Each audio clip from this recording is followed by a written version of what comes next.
आज मैं environmental engineering का सीवेज ट्रीटमेंट के सब topic oxidation pond and stabilisation pond के बारे में बात करने जा रहा हूँ। ऑक्सीडेशन पॉन्ड बेसिकली क्या होता है? एक मतलब कि एक पॉन्ड टाइप का स्ट्रक्चर होता है। उसमें क्या करते हैं, वाटर का अप्लाई कर देते हैं, सीवेज वाटर का। तो सीवेज का अप्लाई करते हैं तो उसमें सेल्फ अपना क्या होता है, एलगी और बैक्टीरिया होता है। तो एलगी क्या करता है, एलगी रहता है जो क्या करता है, सनलाइट के प्रेजेंस में वो अपना क्या करता है, फोटोसिंथेसिस करता है। और क्या करता है, O2 रिलीज करता है। तो O2 रिलीज करेगा, ऑक्सीजन रिलीज करेगा। तो उसको और क्या क्या करेगा, ऑर्गेनिक मैटर को खाएगा, तोड़ेगा। तो उसके बाद क्या करेगा, जो O2 रिलीज किया है एल्गी फोटोसिंथेसिस के दौरान, उसको क्या करेगा, बैक्टीरिया यूटिलाइज करके क्या करेगा, फूड को जो आपका सामने उसमें जो है सीवेज में होगा बीओडी, उसको क्या करेगा, डिग्रेड करेगा, उसको खाएगा। तो यही प्रोसेस होता है बेसिकली। तो इसीलिए बोलते हैं कि एक बैक्टीरिया और एल्गी के बीच में क्या है, सिम्बायोटिक रिलेशनशिप है। अब बैक्टीरिया फिर फर्दर क्या करेगा, CO2 प्रोड्यूस करेगा, CO2। और CO2 को एल्गी यूज करेगा फोटोसिंथेसिस के दौरान और O2 में कन्वर्ट करेगा। तो एक दोनों के बीच क्या हो जा रहा है, एक सिम्बायोटिक रिलेशन एस्टेब्लाइज हो जा रहा है। तो यही एग्जाम में पूछा जाता है बेसिकली, इनके ऑक्सीडेशन पॉन्ड में क्या होता है, एल्गी और बैक्टीरिया के बीच सिम्बायोटिक रिलेशनशिप होता है। फर्दर स्टडी, डिटेल स्टडी जो देखते हैं इस मास्टर बुक में, they are the often follow through the earthen basin, such as a pond provide a comparatively long retention period। इसका जो रिटेंशन पीरियड होता है वो लॉन्ग होता है। लगभग आपका कितना हो जाता है, 15 से 20 डे हो जाता है, डे। आगे आप पढ़ेंगे, during the best stabilisation action are the by the natural forces से होता है। इसमें केमिकल रिएक्शन वगैरह नहीं होता है, कोगुलेंट वगैरह नहीं डाला जाता है। इसमें सारा प्रोसीजर क्या होता है, नेचुरल होता है। Total total aerobic pond stabilization about the aerobic bacteria. The oxygen demand is met by the combined action by algae and other hand by microorganism. The process of the algae, the process is called algae photosynthesis or algae symbiotic। जो बता चुके हैं, algae और bacteria क्या करता है, एक दूसरे पर निर्भर करता है। इसीलिए उसको क्या बोल देते हैं, algae symbiosis. This is symbiosis is the algae while growing the presence of sunlight produce oxygen करता है algae and photosynthesis by the photosynthesis, oxygen utilized by the bacteria and oxidizing the waste organic matter। वो क्या करेगा, जो algae produce किया है bacteria photo sorry algae जो produce किया ऑक्सीजन फोटोसिंथेसिस के दौरान, वो कौन यूटिलाइज कर लेगा, बैक्टीरिया। बैक्टीरिया यूटिलाइज करके क्या करेगा, जो भी बीओडी था, ऑर्गेनिक मैटर था, उसको डिकम्पोज करेगा। The end product are process, क्या क्या निकलेगा end product, carbon dioxide, ammonia, phosphate, water, ये सब बनेगा एंड प्रोडक्ट। जो भी डिकम्पोजिशन के बाद बनेगा, कार्बन डाइऑक्साइड, अमोनिया, फॉस्फेट वगैरह बनता है। which required by the which required by the algae to growth and continue producing oxygen। The mutually beneficial arrangement is called symbiotic relationship। जो एल्गी और बैक्टीरिया के बीच में क्या होता है, सिम्बायोटिक रिलेशनशिप होता है। मैं डायग्राम के द्वारा बताता हूँ तो क्या होता है, एल्गी है, यहाँ से सोलर एनर्जी लिया, सोलर एनर्जी लेके क्या किया, हाँ यहाँ से सोलर एनर्जी या CO2, अमोनिया, फॉस्फेट और वाटर को यूज करके क्या किया, उसको सेंथाइज करके क्या किया, अपना अपना ग्रोथ डेवलपमेंट किया अपना। एक एलगी से दो एलगी, चार एलगी से बना, सेल का ग्रोथ किया अपना, और ऑक्सीजन प्रोड्यूस किया। ऑक्सीजन प्रोड्यूस किया और ऑर्गेनिक मैटर दोनों को कौन खाएगा, बैक्टीरिया। और माइक्रोनिज्म उसको बोलते हैं। ये भी अपना सेल बढ़ाएगा, बैक्टीरिया अपना सेल बढ़ाएगा और फर्दर प्रोड्यूस क्या करेगा, एंड प्रोडक्ट यही है, कार्बन डाइऑक्साइड, अमोनिया, और यही सब है अपना एंड प्रोडक्ट। तो कहता है द टोटली एरोबिक पॉन्ड, अगर आपका पॉन्ड का टोटली एरोबिक हो, आप चाहते हो कि मेरा पॉन्ड टोटल डेप्थ है जो एरोबिक में रहे, तो क्या करना होगा, आपका जो depth should be 0.5 metre at maximum.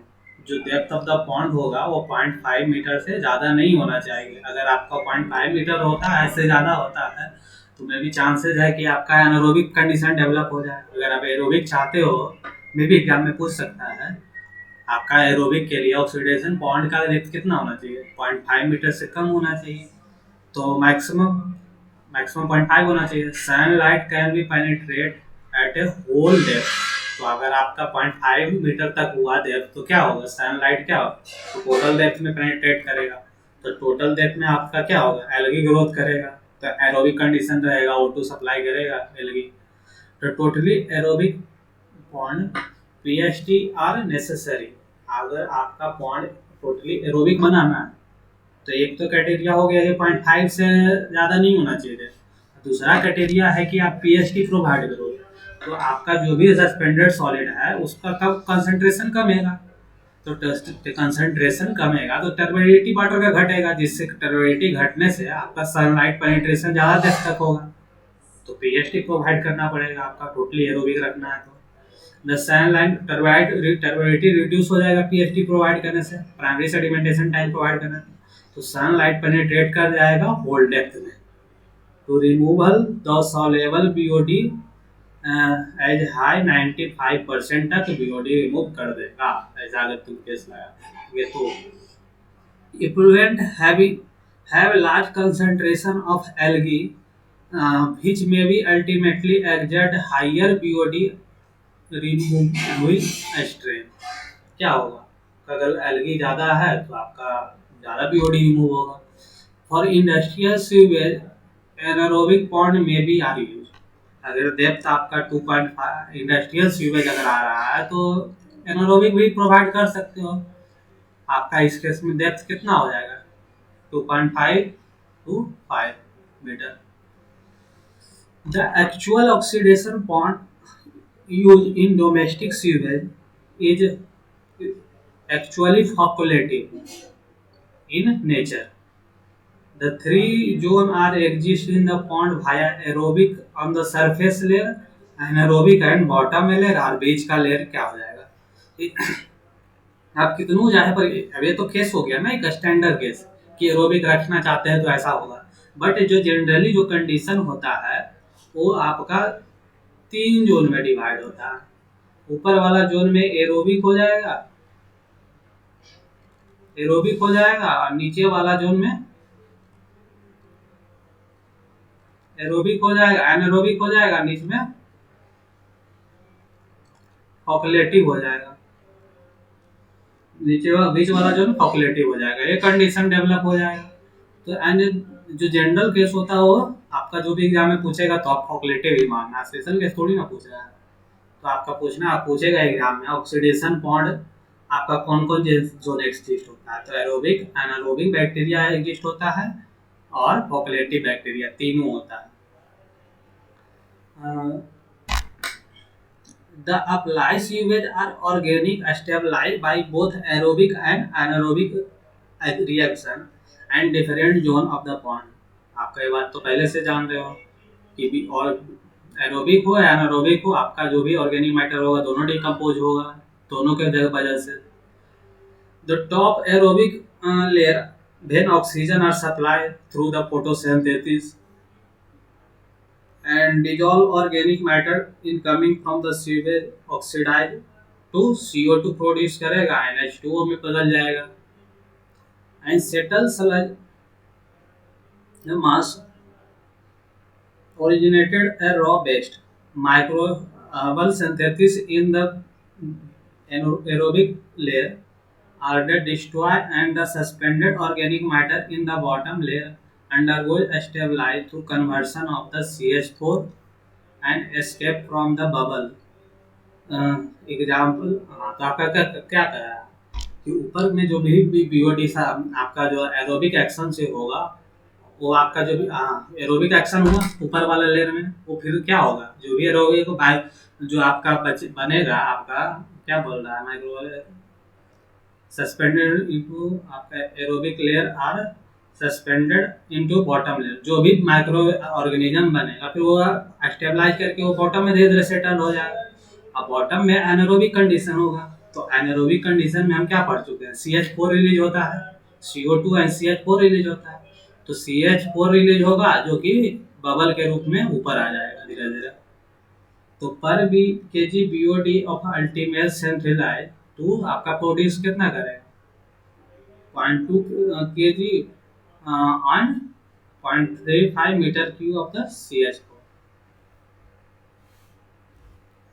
Methane produce होगा आपका पर केजी ऑफ द बीओडी। अगर आपका बढ़ता है तो 2.5 केजी ऑफ द बीओडी, या तो आपका 0.35 metre cube volume of the CH4 बनेगा। एक बातें पहले भी देख चुके हैं। Aerobic layer are the top layer and टेंडेंट to fall gas came out. Aerobic layer ऊपर सबसे ऊपर वाला लेयर होता है, ये देख लो मैं जोन बना रहा था बना हुआ ऑलरेडी। ऊपर का लेयर क्या हो जाएगा एरोबिक, जहाँ तक सनलाइट पेनिट्रेट कर रहा है, और बीच का लेयर में क्या हो जाएगा फॉकुलेटिव जोन, सबसे नीचे वाला एनारोबिक हो जाएगा। देख लो ये था।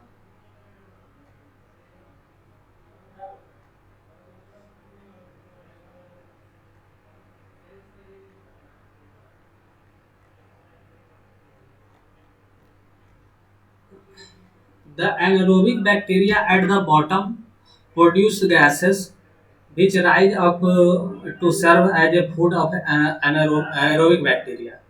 जो भी गैसेस एनारोबिक बैक्टीरिया बॉटम से रिलीज कर रही है वो क्या करेगा, CO2 रिलीज कर रहा है, तो एल्गी क्या करता है CO2 को एब्जॉर्ब कर लेता है कार्बन डाइऑक्साइड को, वो एज ए फूड यूज कर लेता है कार्बन डाइऑक्साइड को एरोबिक बैक्टीरिया, सॉरी एल्गी। तो आपका क्या होगा, the biological solid produce in the aerobic zone settle down and form food as a. अब जो भी ऊपर वाला एरोबिक बैक्टीरिया है बायोलॉजिकल सॉलिड को आपका जो खाएगा उसके बाद उसको क्या कराएगा डिकम्पोज करके जो बॉटम में सेटल होगा वो फूड एज एक्ट करेगा एनारोबिक बैक्टीरिया के लिए। सेम बात है, ऊपर वाला जो एल्गी खाएगा, एल्गी क्या खाया CO2, मैं पहला फिगर में बता रहा चुका हूँ। एल्गी होता है क्या करता है सनलाइट को लेके आपका सनलाइट और जो भी था आपका जो बैक्टीरिया जो प्रोड्यूस किया था उसको यूज करके न्यू सेल बनाता है और O2 रिलीज करता है, और O2 को कौन खाएगा बैक्टीरिया यूज करेगा और ऑर्गेनिक मैटर को फिर ये बना देगा। प्रॉपर रिलेशन चलते रहता है, वही बातें को लिखा गया। और algae can express bye empirical formula, algae का फार्मूला हो गया आपको, मैंने तो याद करो पूछा तो नहीं आज तक।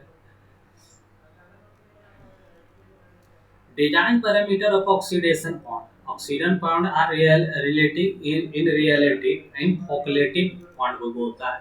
ऑक्सीडेशन बॉन्ड को रियलिटी में क्या बोलता है, नाम तो ऑक्सीडेशन बॉन्ड है बट वो रियलिटी में फॉकुलेटिव होता है। एरोबिक बैक्टीरिया भी होता है, एनारोबिक बैक्टीरिया भी होता है, फॉकुलेटिव बैक्टीरिया, इसीलिए इसका फॉकुलेटिव बोलता है। इसका जो डिटेंशन टाइम है 15 से 30 दिन होता है detention time. Important, depth not important, 1.5 metre होता है। अगर प्योरली एरोबिक रखना है तो आपका डेप्थ कितना हो जाएगा प्योरली एरोबिक के लिए 0.5 metre. Organic loading rate depend upon latitude at the place. Organic ये भी पूछ सकता है किस पे डिपेंड करेगा ऑर्गेनिक लोडिंग रेट, तो हाँ उस प्लेस का लैटिट्यूड कितना है। लैटिट्यूड,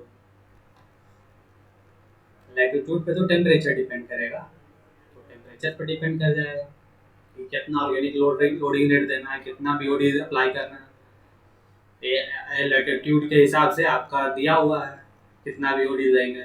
आज तक तो नहीं पूछा है, रिमेम्बर करना भी इजी नहीं है। 36 डिग्री लैटिट्यूड है नॉर्दर्न स्टेट का और साउदर्न स्टेट का 8 डिग्री लैटिट्यूड है, तो देख लो इतना बीओडी नॉर्दर्न के लिए हो जाएगा। सॉरी, सॉर्दर्न 8 डिग्री लैटिट्यूड है तो इतना बीओडी हो जाएगा। 8 डिग्री के लिए बीओडी कितना सॉर्दर्न स्टेट का, और ये नॉर्दर्न है इंडिया के हिसाब से दिया हुआ है। 36 डिग्री नॉर्दर्न स्टेट का है तो ये इतना बीओडी अप्लाई करेंगे,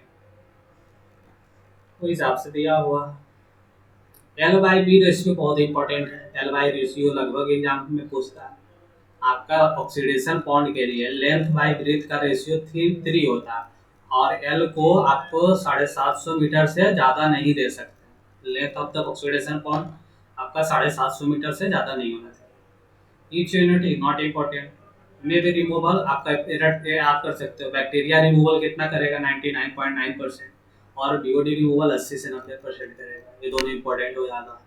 पैथाजोन को जो रिमूव कर रहा है, पैथाजोनिक बैक्टीरिया 99.9% रिमूव करेगा ऑक्सीडेशन पॉन्ड, बीओडी रिमूवल होगा 80 से 90% लगेगा। The oxidation pond effluent is not discharge into river, has content algae. Oxidation pond से भी जो भी निकलेगा आपका, उसमें हाई एल्गी कंटेंट होगा। एल्गी कंटेंट होगा तो आप उसको अगर रिवर में कर देते हो तो वहाँ भी एल्गी बढ़ा देगा। इसलिए हम उसको प्रीफर नहीं करते हैं कि उसको हम फेंकें। उसको किस लिए पर्पज से, उसको एग्रीगेशन पर्पज से यूज कर लेते हैं। इफ्लुएंट जो निकलेगा उसको एग्रीगेशन पर्पज से कर लेंगे, उसको नहीं फेंकेंगे, रिवर में फेंकेंगे नहीं फेंकेंगे।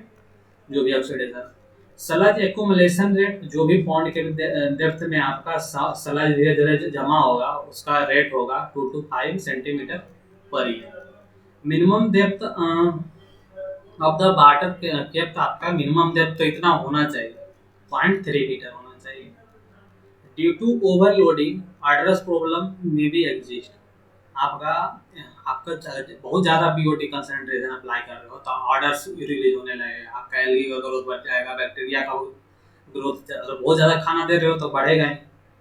तो आपका टू अवॉइड करने के लिए सोडियम नाइट्रेट ऐड करते हैं to facilitate to algae growth.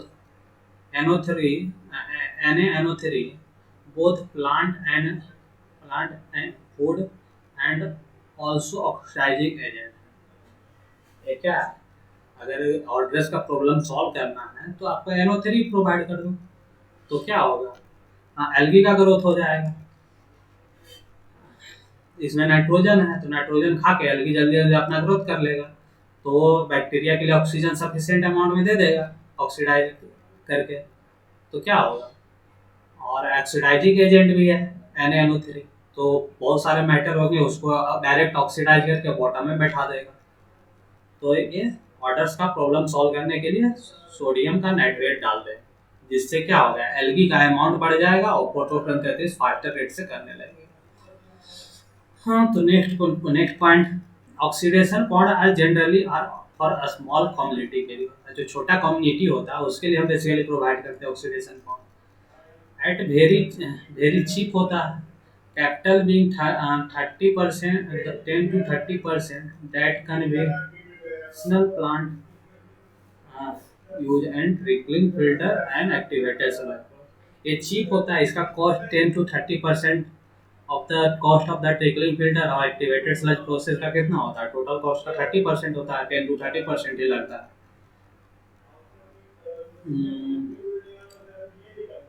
Maturation pond is generally absorbed of removal of the anaerobic bacteria। एक तो एग्जाम ऑब्जेक्टिव में पूछ लेते हैं कि मैचुरेशन पॉन्ड किसको बोलते हैं। मैचुरेशन, आप नाम याद रखना, maturation pond. Maturation pond generally adopt for removal of anaerobic bacteria. बहुत सारा एनारोबिक बैक्टीरिया आपका डेवलप हो गया है तो उसको हटाने के लिए मैचुरेशन पॉन्ड ऑब्जेक्टिव में जनरली पूछ लेते हैं। Not important basically for active exam.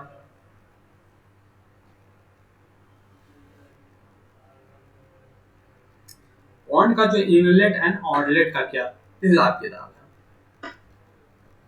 The pipeline conveying the raw water from sewage to sewage pond may be designed to maintain the average velocity आपका 0.3 मीटर पर second. The outlet should be designed to reference the inlet to avoid the short circuit। जो भी outlet pipe design करेंगे with reference to inlet, तो inlet में जो velocity होता है फ्लो का 0.3 होता है, तो इनलेट का जो डाया दे रहे हैं उसका 1.5 टाइम्स आउटलेट का डाया देंगे। क्यों, अगर आपका वाटर निकलने का अगर प्रोसेस स्लो होगा, अगर डाल दे रहे हो, अगर बढ़िया नहीं निकल ना पा रहा है तो आपका शॉर्ट सर्किटिंग हो जाएगा, जिससे एल्गी बैक्टीरिया का बैलेंस बिगड़ जाएगा। चाहे उसमें फूड का कंसंट्रेशन का बैलेंस बिगड़ जाएगा, उससे क्या होगा, डैमेज कर सकता है। इसलिए आपका जो पूछ लेगा एग्जाम में, इनलेट का डायमीटर अगर डी है तो ऑक्सीडेशन पॉन्ड का आउटलेट का डायमीटर कितना देगा, तो 1.5 डी। तो outlet pipe are generally kept larger to compare the to inlet pipe to avoid the short circuiting। Short circuiting को अवॉइड करने के लिए आपको आउटलेट पाइप को ज़्यादा देना पड़ता है, पाइप का डायमीटर ज़्यादा देना पड़ता है, यही रीजन है।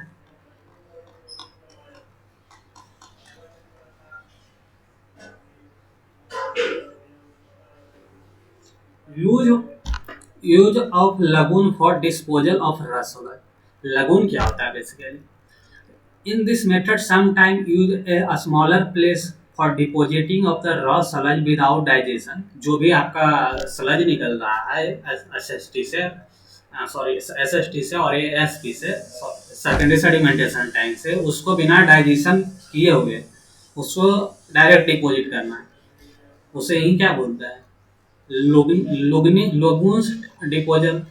In this method, raw sludge kept rest at a larger shallow open pond is called lagoon, and the detention period आपका कितना हो जाएगा, 1 to 2 month, extended up to आपका 6 मंथ तक जा सकता है। During the detention the lagoon the sludge undergoes anaerobic digestion get stabilise. इसमें क्या होता है कि आपका एक पॉन्ड होता है बेसिकली, उसमें बिना उसको डाइजेस्ट किए इस पॉन्ड में फेंक दिए तो उसके क्या बोल देता है, लगून्स बोल देता है। लगून्स मतलब बेसिकली तालाब टाइप का चीज होता है, उसमें फेंक दिए सलाद, उसमें एनारोबिक प्रोसेस होके क्या होता है, स्टेबलाइज होता है खुद से। वो टाइम लगता है 6 मंथ तक, वह खुद से खुद स्टेबलाइज हो जाता है।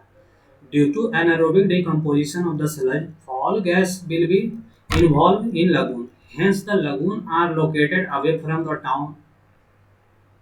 तो आपका एनारोबिक डिकम्पोजिशन होगा तो CO2 निकलेगा, CH4 निकलेगा, H2S निकलेगा, तो ये सब गैसें निकलेंगे तो स्मेल कॉज करेंगे, तो इसीलिए आपको इसको क्या करोगे, टाउन से कहीं दूर बना देगा। तो after the sludge will be stabilized, moisture can be drained away from evaporating during the its detention in lagoon। The concentration dug out about half of the original volume and measures। ये सब not important. तो basically इसमें कुछ नहीं होता है, एक अगर इसमें बिना डाइजेशन करवाए हुए एक लगुन में फेंक देते हैं, एक गड्ढा खरीद से लार्ज साइलो ओपन पॉन्ड होता है उसमें फेंक देते हैं, उसमें एनारोबिक डिकम्पोजिशन स्टार्ट हो जाता है। तो लगभग 1 से 2 महीना लगता है और extend to be 6 month, maximum 6 महीना तक लग सकता है डाइजेशन में। तो एनारोबिक डाइजेशन होकर स्टेबलाइज हो जाता है, इसी को क्या बोलते हैं, lagoon disposal of the raw sludge. Next topic next lecture में करेंगे, क्योंकि ज़्यादा लंबा लेक्चर हो जाएगा।